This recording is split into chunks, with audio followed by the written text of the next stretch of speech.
नमस्कार. Basic to advance trading सिरीजमध्ये सर्वांचं स्वागत आहे. आज आहे आपला आहे बघा दिवस 6वा. डे 6 आहे आज. आपला सध्याचा टेक्निकल ॲनालिसिस हा टॉपिक सुरू आहे. आज आपण त्यातले इम्पॉर्टंट पार्ट बघणार होतो बघा. सपोर्ट, रेजिस्टन्स आणि ट्रेंड लाईन. सपोर्ट रेजिस्टन्स कसे काम करतात आणि ट्रेंड लाईन कसं काम करतं मार्केटमध्ये, हे आपण आजच्या व्हिडिओमध्ये समजून घेणार आहोत. तर तुम्हाला सांगतो सपोर्ट आणि रेजिस्टन्स म्हणजे काय. आपण पहिले ते एक्झाम्पल बघूया, नंतर आपण चार्टवर लाईव्हमध्ये बघूया. तरी आपण जाणून घेऊ सपोर्ट कशाला म्हणायचं, रेजिस्टन्स कशाला म्हणायचं. हे बघा, आता हे मार्केट असलं, मार्केट कधीच असं सरळ वरती जात नसतं बघा. तर मार्केट काय करत असतं, थोडं वरती जाईल, परत पुलबॅक घेत असतं, परत वरती, परत पुलबॅक, परत साईडवेज, परत खाली वरती, असं मार्केट सुरू असतं बघा स्ट्रक्चर. त्यानंतर परत वरती, परत असं, परत हे असतं मार्केटचं असं स्ट्रक्चर. मार्केट कधी सरळ वर आणि सरळ खाली पडत नसतं.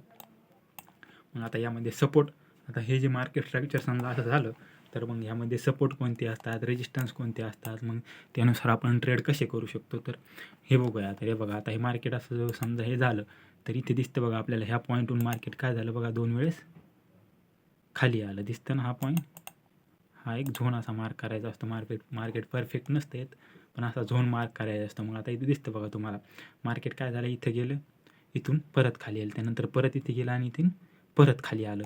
त्यानंतर हे बघा, या इथे 2 वेळेस वरती गेलं बघा मार्केट. या इथून हे दिसतं का, इथून 2 वेळेस वरती गेलं, इथून 2 वेळेस खाली गेलं, नंतर ब्रेक केलं, परत वापस आलं.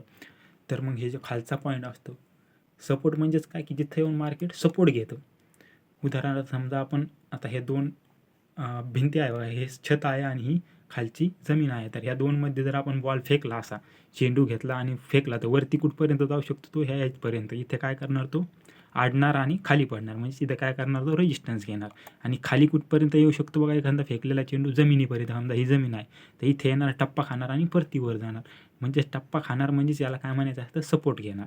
सपोर्ट कुठे असतो, कधी पण मार्केटच्या खालच्या साईडला.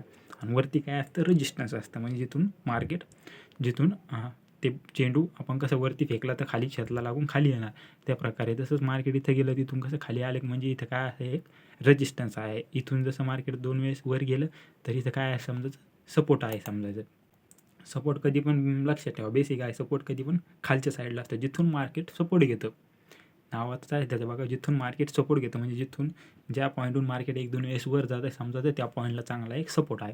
आणि जिथून मार्केट खाली येत आहे, तर समजायचं त्या पॉईंटला चांगला रेजिस्टन्स आहे. मग इथे बघा, आता मार्केट आलं, इथे गेलं, ह्या पॉईंटला, इथून खाली आलं, इथं काय घेतलं मार्केटने, रेजिस्टन्स घेतला. परत इथं आलं, इथून वरती गेलं, मग इथे काय घेतलं बघा, सपोर्ट घेतला. त्यानंतर वरती गेलं, इथं गेलं, इथून परत खाली आलं, मग इथं काय झाला, रेजिस्टन्स घेतला मार्केटने. इथं परत खाली आलं, इथून परत सपोर्ट घेतला आणि वरती गेलं बघा. मग हे 2 काय झाले, हे 2 रेजिस्टन्स आहे. मग हे 2 आपण मार्क करून इथे एक लेवल बनवू शकतो. 2 पेक्षा जास्त टचेस असले तर मग तिथे आपण लेवल मार्क करू शकतो बघा मार्केटमध्ये. मग आता हे काय आहे बघा, हा आहे रेजिस्टन्स आणि हा खालचा काय आहे बघा, सपोर्ट. मग आता तुम्ही म्हणताल, मग आता इथे काय तुम्ही म्हणताल, की मग आता इथे याला काय म्हणायचं बघा. तर बघा, आता हा काय आहे, रेजिस्टन्स आहे.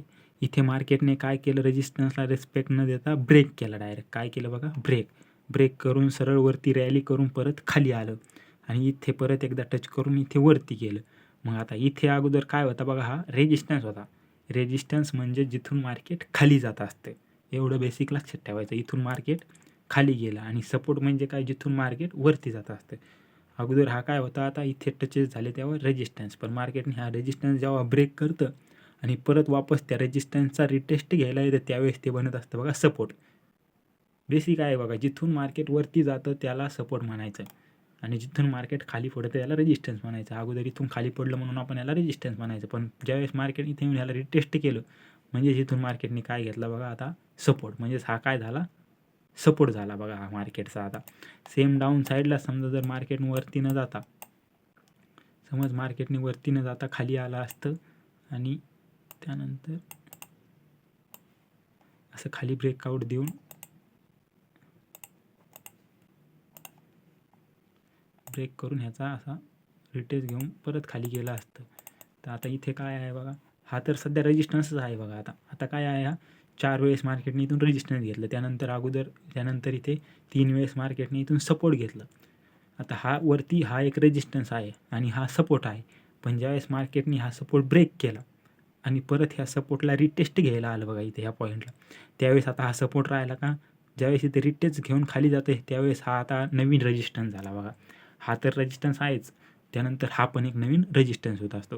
ज्यावेळेस मार्केट एखाद्या सपोर्टला ब्रेक करून रिटेस्ट घ्यायला होतं त्यावेळेस ते रेजिस्टन्स होतो, आणि ज्यावेळेस मार्केट एखाद्या रेजिस्टन्सला ब्रेक करून रिटेस्ट घ्यायला येतं त्यावेळेस तो सपोर्ट होत असतं बघा. खूप बेसिक सिंपल गोष्टी आहे, असं लक्षात ठेवायचं बघा. जिथून मार्केट वरती जातं म्हणजे सपोर्ट घेतं, जिथून वरती जातं त्याला सपोर्ट म्हणायचं, आणि जिथून मार्केट खाली येतं त्याला रेजिस्टन्स म्हणायचं. इथून काय आलं, मार्केट खाली आलं म्हणून हा इथं काय रेजिस्टन्स आहे, इथून वरती गेलं म्हणून इथं काय होता, तो सपोर्ट होता अगोदर या 3 वेळेस. खूप सोपं आहे, सिंपल आहे बघा, यामध्ये लॉजिकल असं काही नाही. आता हे आपण चार्टवर पण बघणार आहोत, त्या अगोदर आपण ट्रेंड लाईन म्हणजे काय जाणून घेऊया. हे बघा, आता ट्रेंड लाईन म्हणजे काय, तर हे सपोर्ट आणि रेजिस्टन्स हे कसं असं सरळ असतात बघा, हे सरळ आडवे. तसं ट्रेंड लाईन काय असतं बघा, ट्रेंड लाईन तिच्या नावातच आहे बघा. ट्रेंड लाईन मार्केट त्यावेळेस मुवमेंट करतं बघा, कधी अशी मुवमेंट करेल, कधी अशी. ज्यावेळेस मार्केट ही अशी मुवमेंट करतं बघा ह्या प्रकारे, तर अशा वेळेस काय असते बघा, इथे आता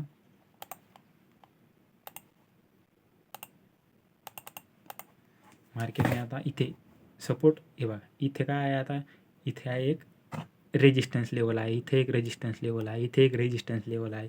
त्यानंतर मार्केटमध्ये इथे सपोर्ट घेतला, मार्केटने इथे सपोर्ट आहे, इथे सपोर्ट घेतला, इथे एक सपोर्ट घेतला, एक वेळेसच सपोर्ट घेतला बघा इथं मार्केटने. पण मग इथे कुठं अशी लेवल निघेल का चांगली, सपोर्ट आणि रेजिस्टन्सचा लेवल निघणार नाही. मग आता इथे दुसरी कोणती लेवल निघेल, तर इथे निघते बघा ट्रेंड लाईन, म्हणजे क्रॉसमध्ये असते बघा, तिरपे. मग आता मार्केटने काय केलं, ह्या लाईनला टच केलं एकदा, परत एकदा टच केलं, डबल एकदा ह्या लाईनहून सपोर्ट घेतला, मग ही काय झाली, एक ट्रेंड लाईन झाली बघा, ही सपोर्ट ट्रेंड लाईन. त्याचप्रकारे मार्केटने डबल एकदा इथे काय केलं बघा, ही रेजिस्टन्स घेतला ह्या लाईनला वरच्या साईडनं, ही काय झाली बघा, इथून रेजिस्टन्स ट्रेंड लाईन, इथून रेजिस्टन्स घेतला आणि इथून सपोर्ट घेतला. ट्रेंड लाईन म्हणजेच काय, पर्टिक्युलर आडवी नसतात, ही क्रॉस असू शकते बघा, याला सिंपल ट्रेंड लाईन म्हणायचं. आपण आता डायरेक्ट चार्टवर बघूया, सपोर्ट रेजिस्टन्स ट्रेंड लाईन कशी वर्क करतात बघा. तर सिंपल आहे बघा, गोल्डचा 5 मिनिटाचा चार्ट आहे बघा हा. तरी बघा इथे आता लाईव्हमध्ये बघूया, मार्केटने काय केलं बघा, ह्या लेवलला एक वेळेस अगोदर इकडे बघूया, स्ट्रॉंग सपोर्ट दाखवतो तुम्हाला पहिले. एक बघा मार्केटने काय केलं, ही एक सपोर्ट लेवल आहे, मार्केट काय केलं, इथे आलं, इथून परत वरती गेलं, म्हणजे इथे काय घेतला सपोर्ट, परत त्याच लेवलला आलं, तिथून परत वरती गेलं, एक तर दुसरा सपोर्ट घेतला. आता आपण इथे लाईन ड्रॉ करू शकतो, सपोर्ट लाईन ज्यावेळेस 2 वेळेस टच करते त्यावेळेस आपण ड्रॉ करू शकतो. मग मार्केट डबल तिसऱ्या वेळेस आला आणि तिथूनच सपोर्ट घेतला बघा, म्हणजे इथं आपण बाय करू शकतो, आणि वरच्या साईडला इथं सपोर्ट घेऊन वरती गेलं, मार्केट परत तिथं आलं बघा, इथं हे बघा दिसतं तुम्हाला छोटंसं, इथं परत सपोर्ट घेऊन इथं एक चांगली ग्रीन कॅन्डल बनवली, म्हणजे मार्केटने ह्या लेवलला 4 वेळेस रिस्पेक्ट दिली बघा, चांगला सपोर्ट घेतला. ह्यालाच म्हणायचं सपोर्ट लेवल. यामध्ये लॉजिकल असं काही नाही, जिथून मार्केट वरती जातं त्याला सपोर्ट म्हणायचं, ज्या पॉईंटवरून 2-3 वेळेस. आणि रेजिस्टन्स म्हणजेच काय, जिथून मार्केट खाली पडतं. आता हे बघा, ही रेजिस्टन्स लेवल आहे, मार्केटने काय केलं, इथं या लेवलला आलं, खाली पडलं, परत त्याच लेवलला जाऊन परत तिथून खाली पडलं, त्यावेळेस आपण ही लाईन ड्रॉ करणार. ही काय झाली, एक रेजिस्टन्स लाईन. मार्केटने बघा मग परत तिथं आलं, त्याचे थोडं खाली आलं, तिथं नाही गेलं, पण तिथून खाली पडलं, आणि परत चौथ्या वेळेस पण मार्केट तिथं आलं आणि तिथून परत खाली पडलं. हे काय आहे बघा, रेजिस्टन्स लेवल. आता तुम्हाला सांगितल्याप्रमाणे मी, ज्यावेळेस एखादी रेजिस्टन्स लेवल ब्रेक होते आणि ती रिटेस्टला येते त्यावेळेस ती रेजिस्टन्स लेवल न राहता ती बनते एक सपोर्ट लेवल. आता इथे बघा, ही 4 वेळेस मार्केटने ह्या लेवलपासून रिजेक्शन घेतलं, ही एक चांगली रेजिस्टन्स लेवल होती. मार्केटने जशी ही रेजिस्टन्स लेवल ब्रेक केली तसं मार्केट थोडं वरती गेलं आणि परत कुठे आलं बघा, त्याच लेवलच्या सपोर्ट घ्यायला आलं. अगोदर इथे मार्केटने त्या लेवलचा रेजिस्टन्स घेतला 4 वेळेस, पण ज्यावेळेस त्याने ब्रेक केला त्याचाच काय घ्यायला आलं, मार्केटने सपोर्ट. आता इथं हा एक सपोर्ट आहे. मग ज्यावेळेस मार्केट अशा सपोर्टला रेजिस्टन्स लेवलला ब्रेक करेल आणि रिटेस्ट घ्यायला येईल त्यावेळेस तो एक चांगला सपोर्ट मानला जातो, आणि इथून आपण बाय साईडचा प्लॅन करू शकतो. हे बघा, इथून चांगली रॅली आलेली आहे. सेम आहे बघा सपोर्ट लेवलचं पण, ज्यावेळेस मार्केट एखादा सपोर्ट लेवलला तोडतं, हे बघा आता इथे ही एक चांगली सपोर्ट लेवल आहे, 1-2 वेळेस मार्केटने इथून सपोर्ट घेतला, त्यानंतर इथून तोडला आणि परत बघा आता ह्याच लेवलचा रिटेस्ट घ्यायला आला आणि तिथून खालच्या साईडला गेला. आता इथे बघा, आता अगोदर इथे काय होता, हा सपोर्ट काय म्हणते सपोर्ट होता, त्यानंतर आता हीच लेवल काय झाली, रेजिस्टन्स झाली बघा. इथून मार्केट पडलं, इथून पडलं, इथून पडलं, असं 3 वेळेस पडलं, मग काय राहिली, रेजिस्टन्स लेवल. रेजिस्टन्स लेवलला मार्केटने ब्रेक केलं, वरती गेलं आणि परत तिचा सपोर्ट घ्यायला इथे आला आणि ह्याच प्रकारला म्हणायचं रिटेस्ट. ज्यावेळेस एखाद्या लेवलला मार्केट तोडतं आणि परत त्याच लेवलचा टच करायला येतं त्याला म्हणायचं रिटेस्ट. मग इथून मार्केट वरती गेलं आणि या लेवलला टच केलं आणि परत इथून वरच्या साईडला रॅली केली. यामध्ये टेक्निकल असं काही नाही बघा, खूप सिंपल आहे बघा. जिथून मार्केट वरती जातं त्याला सपोर्ट म्हणायचं, त्या लेवलपासून मार्केट खाली पडतं त्याला रेजिस्टन्स लेवल म्हणायचं. आणि त्यानंतर ज्यावेळेस जिथे सपोर्ट आणि रेजिस्टन्स लेवल वर्क नसेल करी तिथे असते बघा ट्रेंड लाईन. ज्यावेळेस सेम पॉईंटहून मार्केट खाली नसतं पडत, थोडं कमी जास्त करत तिथे असते बघा ट्रेंड लाईन. आता इथं आपण थोड्या वेळाने बघितल्याप्रमाणे हे बघा इथं चार्टवर कशी दिसते बघा ट्रेंड लाईन. ह्या लाईन मार्केटने इथं रेजिस्टन्स घेतला, इथे रेजिस्टन्स घेतला, इथे असे 4 5 6 वेळेस या लाईनहून मार्केट खाली पडलं. मग हे काय आहे, ट्रेंड लाईन अशी ड्रॉ करू शकतो आपण. ज्यावेळेस मार्केट अशा ट्रेंड लाईनला ब्रेकआउट देतं त्यावेळेस मुवमेंट येण्याचे चान्स खूप जास्त असतात बघा. खूप सिंपल आहे, यामध्ये लॉजिकल असं काय नाही बघा. अजून एखादी ट्रेंड लाईन बघू आपण इकडे बघा. ही इथे एक ट्रेंड लाईन आहे बघा, दिसते का. मार्केटने इथे रेजिस्टन्स, इथे रेजिस्टन्स, इथे 4 5 6 वेळेस एकाच लाईनहून रेजिस्टन्स घेतला बघा. ही एक चांगली स्ट्रॉंग ट्रेंड लाईन आहे. ज्यावेळेस मार्केट अशा ट्रेंड लाईनला ब्रेकआउट करतं त्यावेळेस मुवमेंट येते बघा. आता इथे मार्केटने ब्रेकआउट नाही केलं बघा, त्यामुळे मार्केटने इकडं खालच्या साईडच्या ट्रेंड लाईनला ब्रेकआउट केला बघा. इथे अजून एक ट्रेंड लाईन ड्रॉ होऊ शकते. खूप सिंपल आहे, यामध्ये लॉजिकल असं काही नाही आहे बघा. Support and resistance. सो धन्यवाद. आपण इथेच या व्हिडिओला स्टॉप करूया. ज्यांना कोणाला ही सिरीज कंटिन्यू करायची त्यांनी आपल्या यूट्यूब चॅनलला जॉईन होऊन घ्या. सो धन्यवाद.